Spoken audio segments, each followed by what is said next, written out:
Any questions? No? Okay. Yes. You talk about causes and conditions. Yes. Can you please explain what is the difference? Causes and conditions. Actually, causes and conditions are synonymous in general. In general, a cause is a condition and a condition is a cause. In general, that is true, but when they're used together, cause and condition, then cause oftentimes describes the main cause and conditions secondary conditions, like secondary causes. Or even more specifically, causes refer to the substantial causes. Do you know what that means? Yeah, so substantial causes, like the seed is the substantial cause of the sprout. It is that which transforms to then become the sprout. And then conditions refers to all the cooperative conditions that assist the seed in that endeavor to be, or in that process of becoming the sprout. Those are the cooperative conditions. So in that way you can think of causes and conditions as in like the cause that transforms to become the result, and all the cooperative conditions that assist that substantial cause to become the result. Yes? Yes? Shapa, you raised your... Why is this the use of composition or composition in, for example, when they say the root of cyclic existence is compositional actions? I would expect to see like contaminations or actions, and also in the Tibetan it's Duje. Nagarjuna, you think the same. So then, why? Nagarjuna, the Tibetan translator is not the same. I have a Sanskrit version, but I don't know exactly. So Boaz is not here. We can also ask samskara. Yeah, that's samskara. Samskara is the... why compositional? Repeat the question. This is the same composition as the fourth of the yes, five. The fourth is exactly the same as the Yes. yes. Yes. Yes. Sorry. Yes? This composition of Duje is the same as the fourth of the five aggregates? Yes, I understood. Let me just check one thing. Sorry, let me just quickly check something. So it says Geshe, yes, Geshe in Tibetan. 1 second.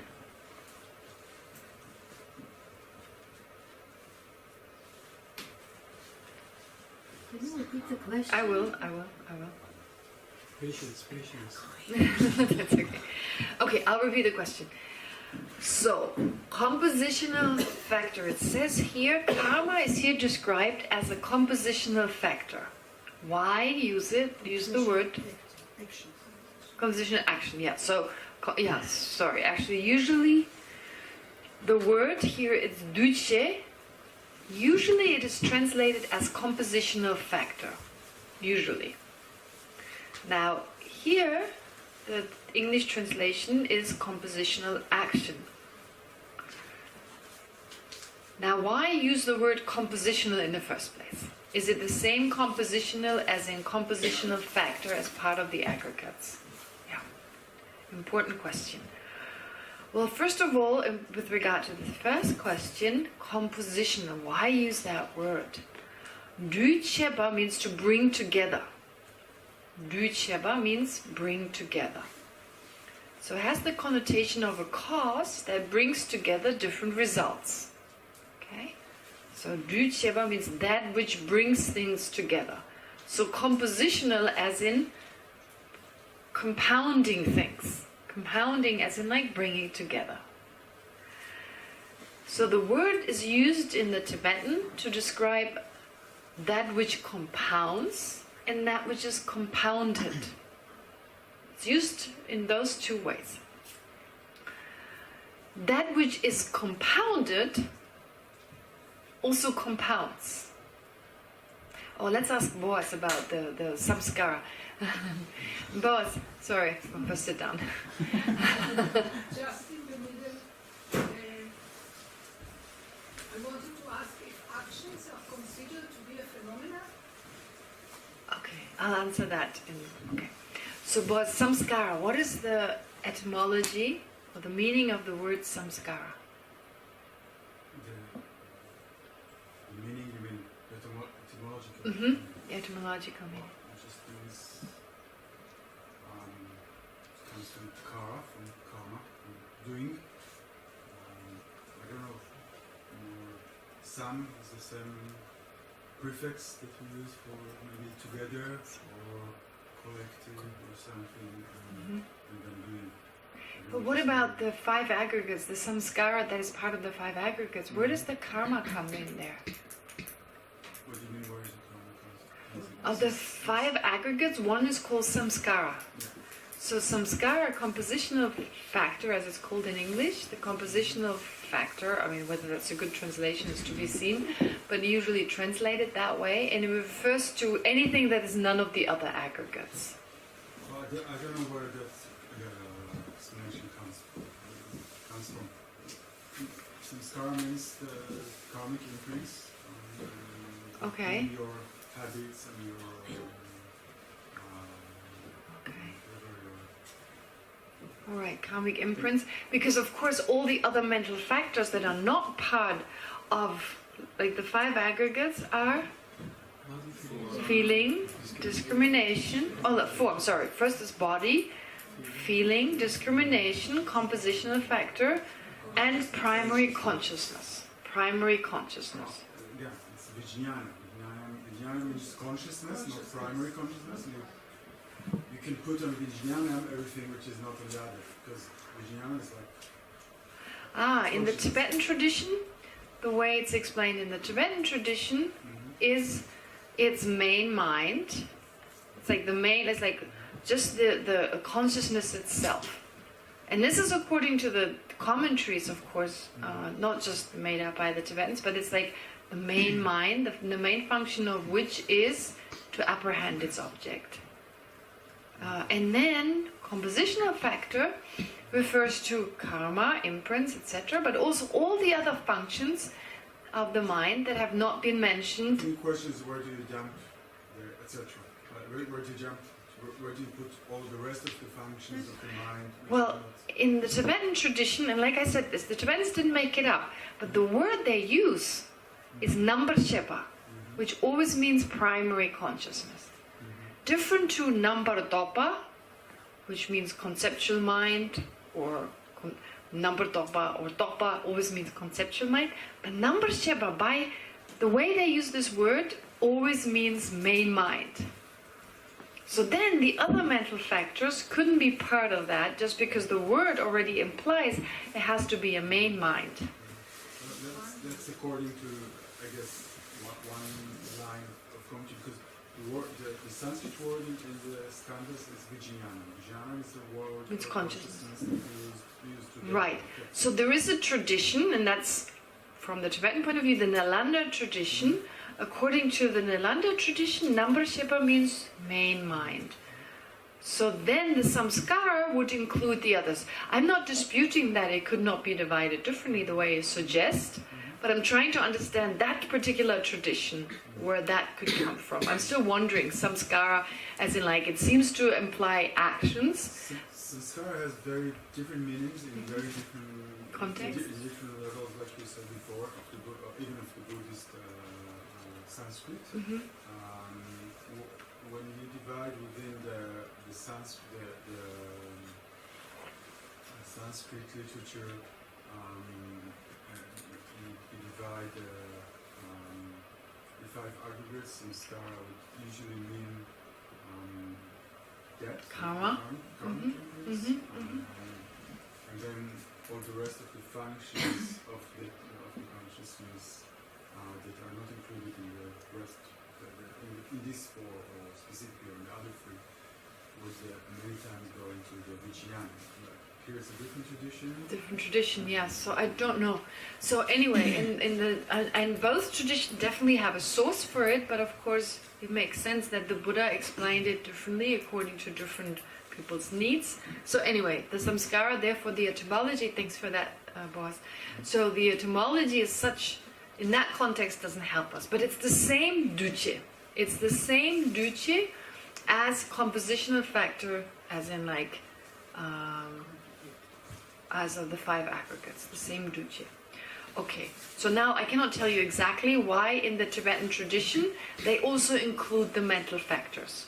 It would actually make more sense, just looking at the word itself, to say that this refers to compositional factor as in formative karma or compositional karma, bringing together an activity. Maybe because the self considered to be composed of the 5 aggregates. So the karmatic self. Well, part of the body, yes, is the karma. Yes, that's true. I'm just saying in the Tibetan tradition, it includes more, while consciousness, the category of consciousness, only includes primary consciousness. But regarding the question why compositional actions. Yeah, well, this we get to in a moment. We're still with this other aspect, right? Just that why this is, I mean, it is the same compositional action. So, according to one tradition, as we heard from Boaz, here it refers to the part of the person that is just karma. Okay, so that part is clear. Now, the next question is, why would karma or karmic imprints be called that which compounds? In Tibetan, that's the meaning. That which compounds. Du-cheba. Du-cheba means du is the action, and che means that which does. So that which compounds, that which brings together. Now, what did you want to say? I just thought about the connection between the fact that in the Theravada, which Nagarjuna actually deal with, the self, the karmatic self being samsaric, considered to be composed of 5 aggregates. So, compositional actions, I don't know, it's like thinking about it, maybe it's just to mention or to point to the fact that this is a self here composed of aggregates doing an action. I don't know. Well, first of all, what you said about Nagarjuna talking about the Theravada, no, this is Mahayana. This is considered to be a Mahayana text, and I tell you the reason why. Although it doesn't mention bodhicitta and compassion and so forth, but explains emptiness by way of many different reasons. For yourself, you don't need all these many different reasons. You take a few reasons and you realize emptiness and dependence on that. But countless reasonings, it said like many different reasonings are required for a bodhisattva to realize emptiness. Why? Because of the bodhisattvas eventually becoming a Buddha, this whole idea of guiding others and needing to explain emptiness in a really extensive way for each person what they need. So therefore, this is considered to be a Mahayana text. I don't even know in the Theravada tradition this is accepted. For sure this is a Mahayana text. Oh. This is one of the first Mahayana texts. And Nagarjuna here yes, okay. coming to make some emphasis to what was before him, which wasn't strictly Mahayana or maybe not at all Mahayana. Okay, yes, So oh, that's he true. deals Yeah, that's with- okay. Oh. He deals with old terms, not with Mahayanic terms. This is why I think that anyway. Yes. he said it No, might you're be- right, of course. He uses the vocabulary, of course, that is common to both Theravada and Mahayana. But anyway, okay, so I thought I heard you say this is a Theravada text. Somehow I thought you said that. So that I wanted to... If I just may say, Please, of course. I don't think it's the main discussion here, but No. I think you calling it a Mahayana text is a little bit like you said before, an apple seed. Right? It's like you call it by the result. Well, that's definitely one of the roots of the Mahayana tradition. Has it known itself to be a Mahayana text when it was written, or was it considered? That's a big question that we can't, I don't think, really answer. There's no question that it deals with, I don't know if it's Theravada. Theravada is a tradition that developed years later itself, but different philosophical. Well, if you say Pali tradition, it gets even harder because this was part of the Sanskrit tradition. I mean, anyway, it is definitely, well, it's what is existent as the Theravada now. I don't think they use this text, while it is used in what is described as Mahayana now. Maybe we just agree on that. looking back from now, Right. you can say, okay, this tradition has taken this text, and this tradition didn't. Did Nagarjuna think of himself belonging to this tradition or that tradition? I don't think we can. Well, Nagarjuna definitely thought himself of belonging because he did a lot of commentaries. He composed tantric commentaries. He composed Mahayana commentaries. So, but whether it was intended, as you're saying, it's intended for this or that, you're right. So it could be, I don't know, but the interpretation is... in the Ratnavali, it is very, he actually tried to validate his view as Mahayana, right? He tried to say why we Mahayanas should be accepted as Buddhists. So he was actually seeing himself as Mahayana. He was like debating those who are not following this Mahayana path and saying, no, this Mahayana is not Buddhist view. So actually he was writing as Mahayana and explaining why this Mahayana is. But Boaz is arguing also like, well, I kind of think that he's arguing like saying, well, maybe it was intended nonetheless. We don't know who was it intended for. From the point of view of all the different reasonings, it seems to be Mahayana, but in the end we don't know. But Nagarjuna, being a follower himself of the Mahayana, would make sense just because of his writings, like Ratnavali, for instance. And I would argue, I mean, he talks about not just liberation, also about Buddhas, for instance. So again, from the point of view of anyone being able to become a Buddha. But anyway, I want to go back. And so this is an important and interesting discussion, but going back to the compositional again. Now, what you said about the karmic person, as in like the person's aspect of creating karma. So I think if I understand you right, and I would agree with this, you're saying that it creates, it compounds certain experiences. Is that what you're saying? First of all, it was really not so coherent, and I'm not so sure of it, but the idea was that in the what I know as Theravada, I'm sure there was many other traditions, but pre-Mahayana Buddhism, the emptiness was regarding The self. The selfless of a person was the self of a person was divided into aggregates, and this is why he's selfless, because he's composed of aggregates. That's one of the reasons. Yes. And then when this selflessness is not clear, is not seen, this person is still composed. Is not selfless. Is still composed of aggregates, and his actions are karmic actions. They are not freed from karma because it perceives itself as self, which is composed of aggregates.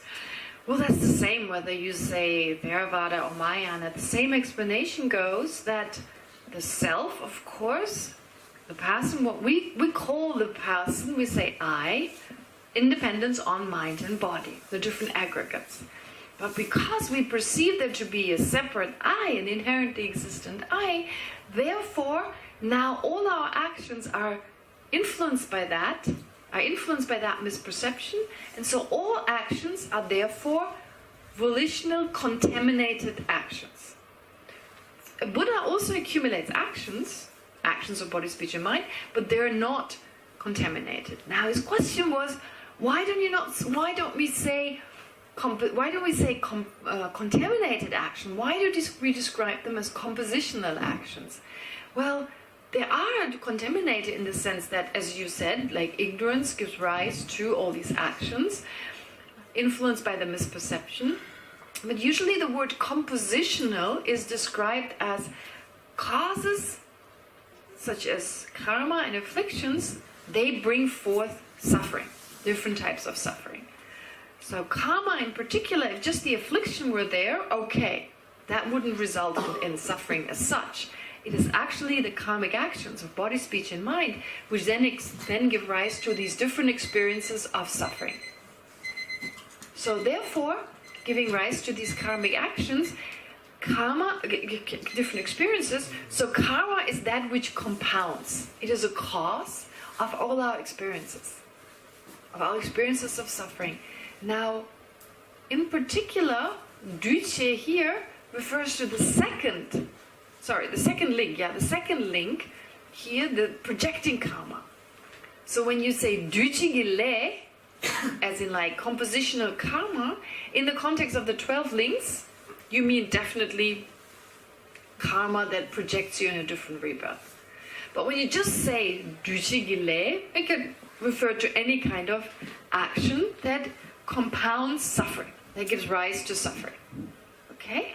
So in that sense, it's oftentimes used, although also the Buddha's actions, they're also compositional, they also compound, they also give rise to certain experiences of happiness, in the continuum of the Buddha, experiencing bliss, etc. But it's just in that context of like part of the 5 aggregates. Again, you can talk about the purified aggregates of a Buddha, but it's not stressed.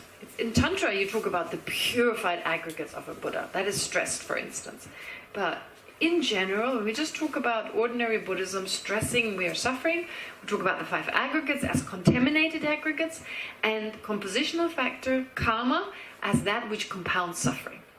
So in that sense, compositional. Karma being a compositional factor, or that which compounds. You can also use the word as like that which was compounded. Whatever is impermanent is compounded. Here, the meaning is even vaster. It doesn't refer to something that compounds, that brings together suffering as much as in the context of compositional karma, but it's also used as that which is compounded. Duche, spelled slightly differently just because of the grammatical change when it's an object, that which is compounded. So anything that is impermanent is compounded. It is the result of its own causes and conditions. Right? So there, in that context, a compounded phenomenon. It's called compounded phenomenon in English. So actually, karma is also a compounded phenomenon. Why? It's the result of its own causes and conditions. So our karmic actions, our volitional actions, are the result of their own causes and conditions. Okay? Whatever are the circumstances that give rise to an action. One of its causes is misapprehension of reality. You wouldn't call that a karmic action. So a cause of a karmic action doesn't have to be a karmic action. It's just a misperception, a misapprehension of reality. When we say compositional... Wait, sorry. So, therefore, compositional factor, I hope this explains that. Someone asked whether every action is a compositional factor. Is every action a karmic action? No, it isn't.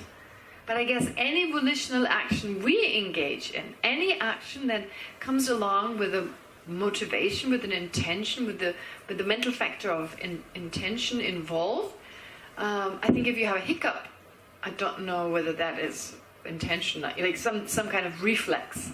That is different. But it still can be debated. But still, it could be a very subtle motivation. But in general, anything that is motivated by the mental factor of volition, or involved, that connected to that mental factor of volition, that is described as karmic action. And then Varda asks, is whatever's an action a phenomenon? Of course it exists. Whatever exists is a phenomenon. Existent and phenomenon have the same meaning. Then I really can't understand why it's written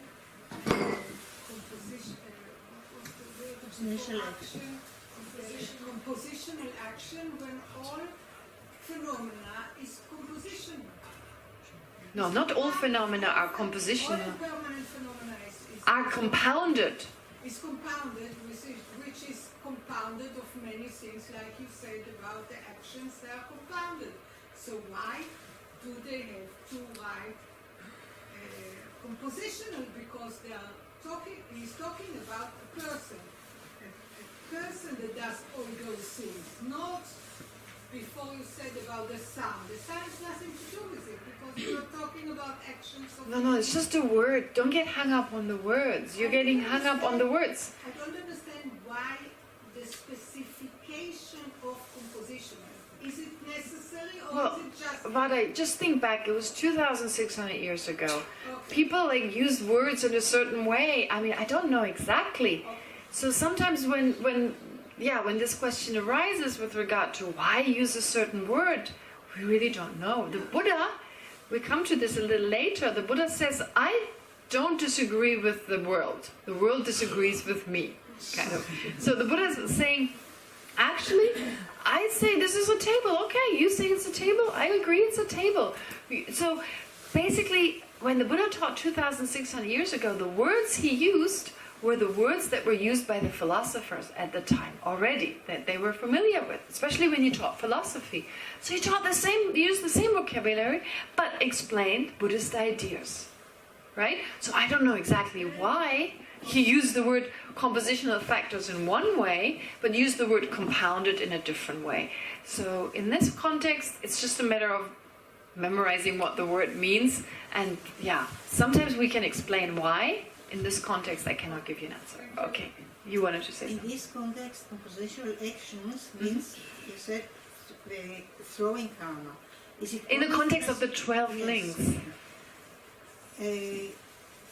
Can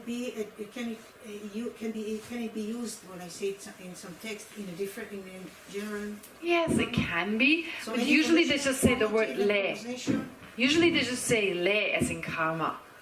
Lunga yisum, the karma of body, speech and mind. So I don't think there's any reason why it could not be used also, this word, in a different context other than the 12 links, because here it means specifically projecting karma. Why it couldn't be also used in that way? But I don't think it really is. I mean, it could be, but usually it just says karma. Le, like karma. Yeah, actions, yeah. Yes. Talked previously about the virtuous thoughts before dying. Mm-hmm. So ripening for the next life. Yes. Mm-hmm. Is there any, this is a practical question, is there any hierarchy in virtuous thoughts? What's virtuous thought? Oh, what's a virtuous thought? Good question. Good question. That gives me the opportunity to say something, which I forgot to say. Okay, so when we say virtues, non-virtues, okay, we say good, bad. We say positive, negative. Oh, the question was, what does it mean to be virtuous? Even a bit further, is there a hierarchy? At the time of death, like... Yes, what's the best thought to think of? Ale, so you're asking about the hierarchy or also about what virtues mean? What's the best thing I can do before dying? What's the thought that will be the best? Oh, I can tell you. Meditate on emptiness and bodhicitta. Or even better, highest yoga tantra absorption of the... But never mind. So the best is not necessarily the best for you. It just depends on what you can do. No, but in answer to this question, virtues, right? What does it mean? What does it mean beneficial and harmful? Actually, from a Buddhist point of view, nothing exists in and of itself as harmful, and so a lot of people get this a little bit wrong. They think, but in Buddhism there is no good or bad, right? Oftentimes I'm talking about positive actions, and they're like, there are no positive actions. In Buddhism there is no positive or negative. There is no virtues and non-virtues. Have you ever heard people say that? Right? Yes, Manu? Brings suffering or doesn't bring suffering? Suffering and not suffering. But how can you explain virtues and non-virtues in relation to suffering? If it brings suffering, Okay. or if it doesn't bring suffering. Okay, so Manu says, virtues is that which results in happiness, and non-virtues is that which results in suffering. But depends, if I shout on my child... Long term. Long term, if I shout on my child for... Well, it can also be short-term, but it's also, long. Mainly of the two, short-term and long-term, it's mainly long-term, yes. If you But you assume can never that know because of the karmatic inputs, how can you know? But that's No, but if you shout at your child, and your child is unhappy about this, your shouting is not the karmic cause of the experience of your child experiencing suffering. This is your karmic cause. Only you can experience that. Your karmic action when you, for instance, if like the Buddha goes somewhere and teaches the Dharma, and someone gets terribly upset about it, is that the karmic result of the Buddha? No, I mean the Buddha doesn't have these karmic. But even like just a person who's highly realized, only engages in positive actions. They go into a village, someone feels unhappy about that they teach Buddhism, for instance. Well, that unhappiness, is that the result of the karmic? No. But it seems as if I cause suffering by when I shout at my child. I cause suffering but I'm not the main cause, because you children can only